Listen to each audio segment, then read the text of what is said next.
This is Tiger Skin Rug Movement 4, the first Harp part. I'm going to play along with the metronome, and I've set the metronome at 52. So in the concert we'll probably play it a wee bit faster than that, but this should be good for practice.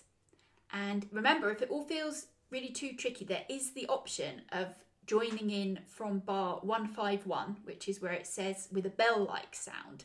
And that would work really well because at that point, that's the singers joining in as well. So if you felt you just want to join in for that bit, that would be totally fine. Okay.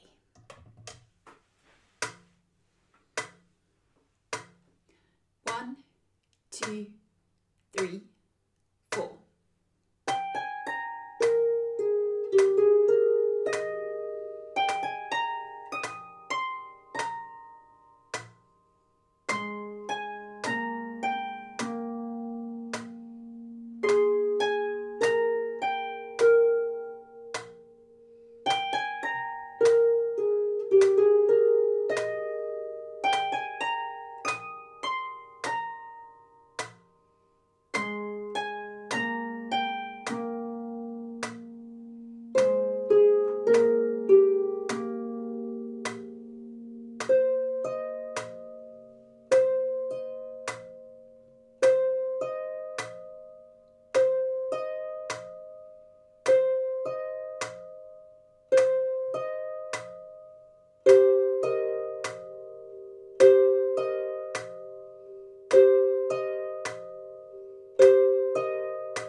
And that's where your part ends.